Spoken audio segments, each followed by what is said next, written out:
Okay, so I've been watching a lot of the E3 highlights over the past week that the major publishers have been doing, like keynotes and announcements about what they're going to be releasing over the next year, 2 years, and in the case of Kingdom Hearts 3, maybe the next 10 years.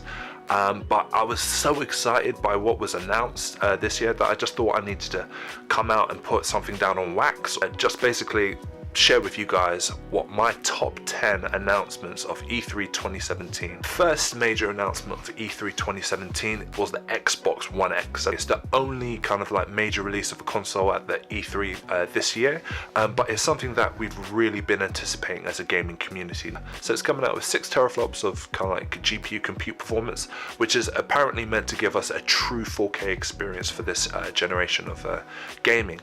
So this isn't actually another console generation. This is currently existing with the current ecosystem of Xbox One, which means you should be able to play all of your Xbox One games on this platform. And another announcement that they had is that actually you should be able to play all of your original Xbox titles on this platform as well. So I feel like Microsoft is really going all out to kind of like basically dissolve any ideas of kind of like iterative console generation. Okay, so the next biggest announcement wasn't a single game overall, but it was just that, you know, I could see from Bethesda's and definitely from Sony's kind of like press releases that VR games and VR experiences were very much at the forefront of what they're looking to do. So Bethesda had a couple of VR titles coming out, and so did Sony, which were going to be like VR exclusive experiences. I really feel like it's a positive sign to see that publishers are seeing that VR is not just kind of like this nice little fad or kind of like gimmick that they use to sell a couple more consoles,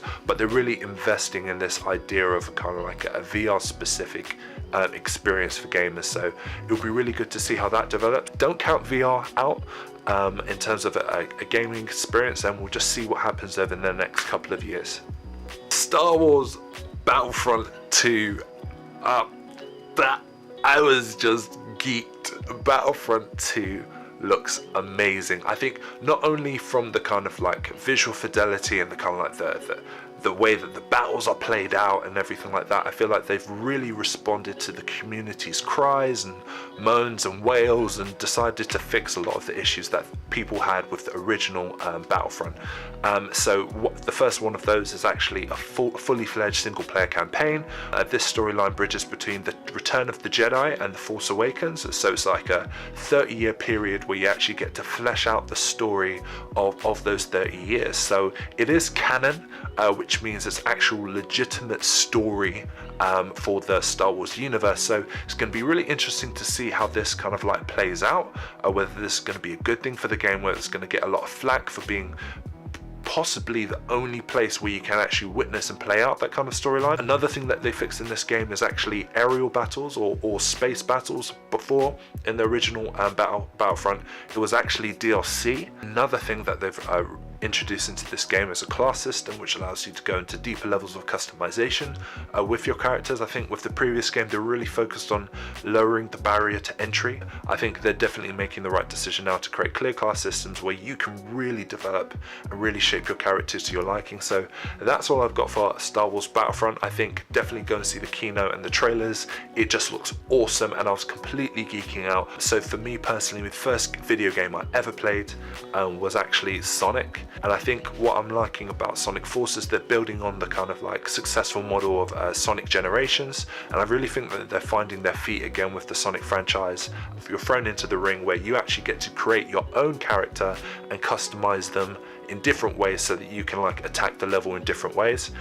So I found that really interesting. As soon as I saw it, it was just this idea that you could approach the levels from a different perspective with like different characters, you know, encourages speed runs and like different kind of like builds to achieve different goals throughout the levels. I really like the idea of that. It did remind me a bit of the old school Sonic and Knuckles, where it had like the cartridge where you could open it up and you could put like Sonic 2 and Sonic 3 in there. and so you could play Sonic 2 with Knuckles, and then you would just completely change the game. So I like that they're going with this concept again, and I can't wait to play it. So Anthem was a game that was really intriguing for me. I didn't really feel like they showed a lot of the game. There was a lot of kind of like a rendered cutscenes, which we got to see a little bit of like the nature and the scope of the world that we're going to be dealing with. But I was immediately drawn to it, just this idea of getting into this mech and it's like fully customizable and things like that. It's meant to be a Destiny killer, definitely, but I really see that as a bit of a cross between Destiny and Armored Core for me. Just the nature of the weapons that they're using, a lot of projectiles, a lot of missiles and things like that. So it really looked awesome, and it was playing on the Xbox One X system, which is going to be rendering out the game in 4K. It's really exciting to see this new generation of games being developed with 4K directly in mind. So Anthem was really interesting. So Skull and Bones was an interesting announcement. I just kind of like watching the keynote, I just sat back and just kind of smiled to myself. I was just like, okay, Ubisoft, you're kind of flexing your muscles here. I can kind of see like the accumulation of the experience of like creating diverse titles and diverse gaming experiences just coming together. So there's a little bit of Black Flag in here, a little bit of For Honor in here, and I just found it really interesting. Just the idea of going onto the Seven Seas, you know, raiding and pillaging with your friends. I think especially with this title, we start to see Ubisoft's kind of strategy of creating online experiences that grow and evolve over time. Hopefully the community won't be as salty over the whole thing about microtransactions, but I think the overall concept and the kind of like game mechanics for Skull and Bones look fantastic, and I can't wait to play the game for myself, so definitely watch out for this one. Okay, so my next one on this list is SpiderMan for PS4. So for me, in my personal and very humble opinion, Spider-Man prior to the Arkham series was the best implemented superhero experience ever. So it was Spider-Man 1 and 2 being released in line with the original Tobey Maguire Spider-Man movies, and by Spider-Man 2 you had like the fully fledged city of New York like rendered for you to kind of like swing through and play through. The physics were really good, and the combos were really, you know, diverse in the ways that you could like spin, web, throw people to kind of like fight your way through. I really enjoyed that experience overall, and so I'm really happy to see like another major entry into the Spider-Man series.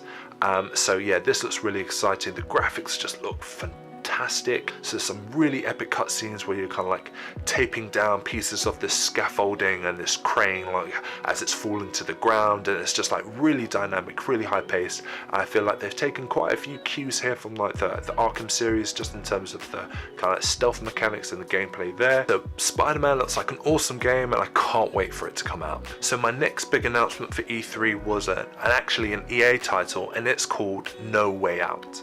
So this immediately struck me as a game that I'm absolutely going to buy. Any title that's going to bring out kind of like a gameplay mechanic where it's purposely built for a side-by-side couch co-op experience. Got to vote with my wallet, I'm going to buy this game. So basically you play as two characters that are in a jail, and you know, you have to work together as a team to get out. Bottom line, I'm sold. Go buy it. So I really want to just grab a buddy, sit down and play this game, but No Way Out, this is going to be a big game and a really good push for the kind of like couch co-op experience. So Detroit Become Human looks like it's going to be an absolutely killer of a game, kind of like a mix between Watch Dogs, the first game, and kind of like narrative driven games like Heavy Rain and Beyond Two Souls.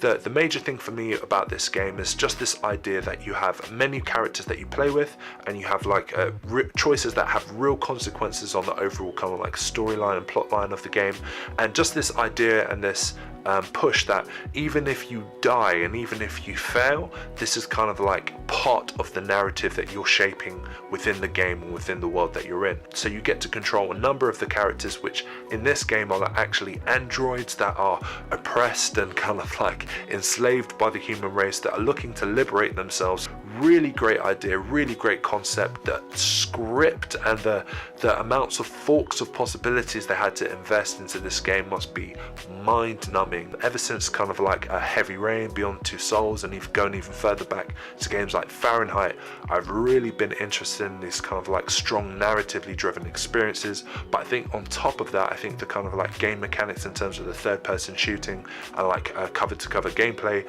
really look exciting, and I can't wait to get my hands on this game. So the last big announcement for E3 for me came as a bit of a surprise, and that was Monster Hunter World.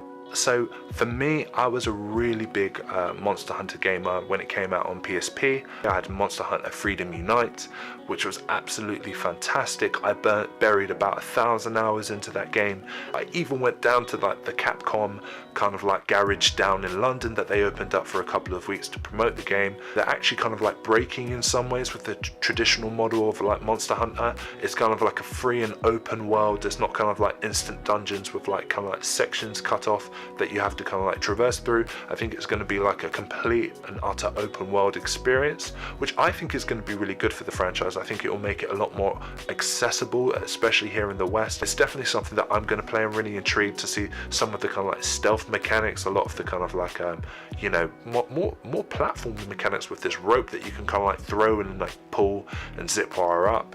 There's a lot more interactions with the environment that you can use to your advantage when you're fighting monsters.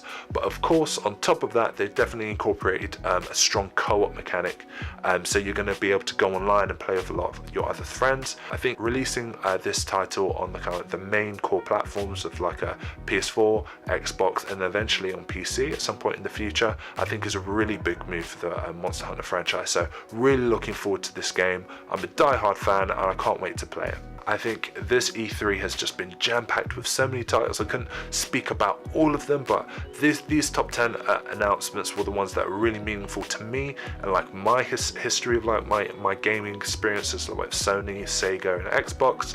But I think they're going to have a really big impact on the gaming space over the next couple of years.